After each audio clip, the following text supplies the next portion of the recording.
पदाची जागा करण्यासाठी उमेदवार म्हणून नाव झालो असल्याने विश्वासार्थ शपथ घेतो.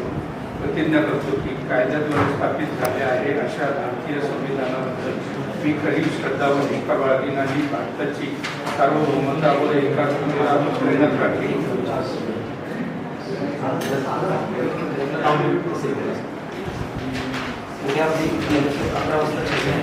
की ठीक आहे, काय हरकत नाही. तरी देखील आम्हाला ही सर्वसामान्यांची लढाई जी आम्ही लढतोय तर आम्ही पण ते जिंकल्याशिवाय शस्त्र खाली ठेवणार नाही. त्यामुळं आजही आम्ही निर्णय घेतला आहे की अपक्ष लढायचं, सर्वसामान्यांची लढाई लढून आपण जिंकायचं. आजही तीच भावना सर्वसामान्य जनतेमध्ये आहे आणि सर्वसामान्यांसाठी न्याय मागायचा असेल, त्यांची कामं करायची असतील, त्यांच्या समस्या सोडवायच्या असतील, तरुणांना रोजगार आपल्याला या जिल्ह्यामध्ये या विधानसभेत आणायचा असेल तर मला काम करावं लागेल आणि ते मी सर्वसामान्यांसाठी करत राहणार. साहेब, काय सांगाल की आपण शिवसेनेचा जय महाराष्ट्र केलेला आहे. अनेक वेळा आपण सातारा जिल्ह्यामध्ये वायू खंडाळा मतदारसंघामध्ये सुद्धा तुम्ही चांगले काम केलेलं आहे आणि तिकीट तुमची नाकारली आहे. काय सांगाल? आता या राज्यामध्ये आपण बघतो की या राज्यामध्ये सातारा जिल्ह्याचा वापर केला जातोय.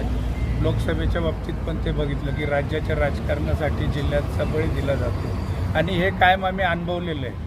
म्हणजे लोकसभा लढताना पूर्वी देखील हे अनुभवलं आहे. खरं तर 2014ला हा मतदारसंघ अचानकपणे मित्रपक्षाला सोडण्यात आला, तर हे सगळं आपण सातत्याने जाणवलं आहे आणि त्यावेळी देखील मी लोकसभा अपक्ष लढलेलो आहे. आणि मला एक कळतं की जो लढवय्या शिवसैनिक आहे, बाळासाहेबांच्या कट्टर विचाराचा शिवसैनिक आहे, तो असा कुठल्या असल्या निर्णयाला घाबरत नाही. तो संघर्ष करतो आणि मी त्यांचा संघर्ष योद्धा म्हणून काम करतो आहे, संघर्ष नायक म्हणून काम करतो आहे आणि संघर्ष आमच्या पाचवीला पुजलेला आहे. त्यामुळं काही फरक पडत नाही. आम्ही संघर्ष करू, आम्ही जनतेच्या दरबारात जाऊ आणि या घराणेशाहीच्या विरुद्ध आम्ही काम करू आणि जनतेला न्याय मिळवून देऊ. साहेब, काय सांगाल? आमदारकी पण घरामध्ये, खासदारकी पण घरामध्ये. आता ते तर तुम्ही बघताय की आमदारकी घरात आहे, खासदारकी घरात दिली आहे, मंत्रिपद पण यांना पाहिजे, जिल्हा बँक यांच्याच घरात चेअरमन, 2-2 साखर कारखाने. हे चला राजकारणाच्या माध्यमातून एक माया जमवण्याचा कार्यक्रम हाती घेतलेला आहे. त्यामुळं त्यांना त्याच्यात कोणाला सहभागी करून घ्यायचं नाही. फक्त काही त्यांचे ठेकेदार आहेत, त्यांच्यावरती त्यांचं राजकारण चालू आहे. परंतु सर्वसामान्य जनतेला हे पटत नाही आहे. आणि आता आपण बघतोय की पवार साहेबांच्या मी मागणी केली होती, परंतु मला वारसा नाही आणि पुन्हा एकदा डावलण्यात आलेलं आहे. आणि मला असं वाटतं की गेली 5 वर्ष आपण बघताय की 20 वर्ष मी संघर्ष करतोय, काम करतोय. 15 वर्ष तर मी जिल्हा प्रमुख म्हणून काम केलं, बांधणी केली आहे जिल्ह्यामध्ये.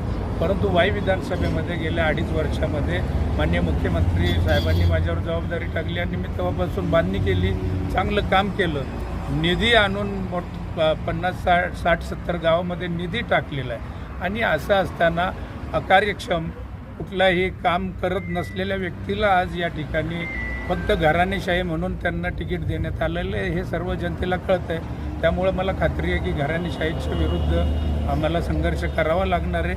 आज खरं पाहिलं तर 75 वर्ष झाली स्वातंत्र्य मिळून आमच्या या खंडाळा तालुक्याचा लोकप्रतिनिधी आम्हाला मिळालेला नाही आज तागायत. आणि आम्ही ही व्यथा खरं तर मांडली होती. आमचं म्हणणं होतं की खंडाळा तालुक्याला उमेदवारी द्या. खूप जणांनी मागणी पण केली होती, परंतु शेवटच्या क्षणापर्यंत झुलवत ठेवलं आणि काल अचानकपणे खंडाळ्याला देखील डावलण्यात आलं, खंडाळ्याची मागणी धुडकवण्यात आली. त्यामुळं खंडाळकर जनतेला मी सांगू इच्छितो की आगामी काळामध्ये तुमच्या जर समस्या तुम्हाला सोडवून घ्यायच्या असतील, तुमचा पाणी प्रश्न मार्गी लावायचा असेल, तुमच्या या 3 उपसा सिंचन योजना मार्गी लावायच्या असतील, तुमच्या या तरुणांच्या हाताला रोजगार निर्मिती जर करायची असेल, या इथल्या MIDCमध्ये ज्या कंपन्या आल्यात त्याच्यामध्ये स्थानिक भूमिपुत्रांना जर तुम्हाला सहभागी करून घ्यायचा असेल तर तुमचा लोकप्रतिनिधी हा तुम्ही या विधानसभेमध्ये निवडून पाठवला पाहिजे. आणि त्याचप्रमाणे वाई विधानसभेचे देखील असंख्य प्रश्न आहेत. वाई तालुक्यात पश्चिम भागामध्ये धरण आहे, परंतु धरण असून देखील तिथे जमिनींना पाणी नाही. तिथली जललक्ष्मी थोड्या निधी अभावी ती योजना रखडलेली आहे. त्याचबरोबर कवठे केंजळ योजना थोड्या निधीसाठी रखडलेली आहे.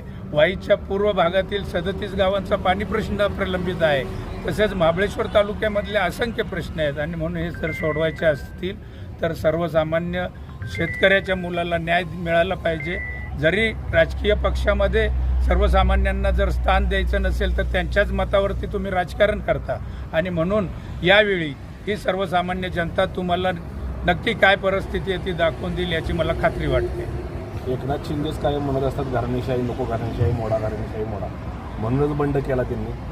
आता ते घराणेशाहीच लाच पुन्हा सपोर्ट करतात. तुमचं काय? आता काय झालंय, आता त्यांनी सपोर्ट केलेला नाहीये, परंतु आज जर पाहिलं तर या राज्यामध्ये आज युतीचं सरकार आहे आणि युतीच्या सरकारमध्ये आम्ही गेली 25 वर्ष आमची जी 20 वर्षाची जी वाटचाल आहे त्यामध्ये सेना भाजप ही मुख्य युतीमधले पक्ष आहेत आणि आम्ही सातत्याने आमच्या समोर जे उमेदवार आत्ता आहेत त्यांच्या विरुद्ध आम्ही संघर्ष केला आहे. परंतु अचानकपणे कालच्या लोकसभेला अजितदादा गटामध्ये ते आले. त्यांनी त्यांच्या नेत्यांना, सर्वोच्च नेते पवार साहेबांना पण त्यांनी फसवले. त्यामुळं ते आज आमच्या या वाई विधानसभेमध्ये समोर ते अजितदादा गट आल्यामुळं मला असं वाटतं की त्यात एकनाथ भाईंची काय याच्यामध्ये चूक नाही आहे. त्यामुळं आज युतीमुळं त्यांना ही जागा अजितदादा गटाला सोडावी लागली. अन्यथा त्यांनी मला तर सांगितलं होतं की जाधव तुम्ही वाई विधानसभेची बांधणी करा. मी बांधणी केलेली आहे, खूप चांगलं वातावरण आहे. परंतु युतीच्या या जागा वाटपामध्ये विद्यमान आमदारांना ही जागा सोडली, त्यामुळं त्यांचा मला दोष वाटत नाही. या इथला विकास पाहता तर तुम्ही काय सांगाल तिथला? मी विकासाबद्दल आता बोललो ना, बरेच प्रश्न आहेत ज्याच्यावरती ह्या जे निवडून दिलेले आमदार आहेत, 15 वर्ष काम करतायत, जे मुख्य आमदार आहेत, जे विधानसभेमध्ये आवाज उठवत नाहीत परंतु इथं मात्र दादागिरी करतात, त्यांना हे प्रश्न सोडवता आलेले नाहीत. अन्यथा त्यांनी हे सोडवले असते परंतु त्यांना ते सोडवायचे देखील नाहीत. आज आमचा मांढरदेवीचा हा रस्ता 60 किलोमीटरचा वळसा घालून इथून लाखो यात्रेकरूंना जावं लागतं, परंतु त्यांना खात्री आहे की इथला जर रस्ता झाला तर म्हणजे इथलं दळणवळण वाढेल, इथल्या लोकांना उद्योगधंदे मिळतील. त्यामुळं मग ही जनता त्यांच्या मागे येणार नाही आणि म्हणून त्यांना इथला विकास करायचा नाही. ओके, धन्यवाद.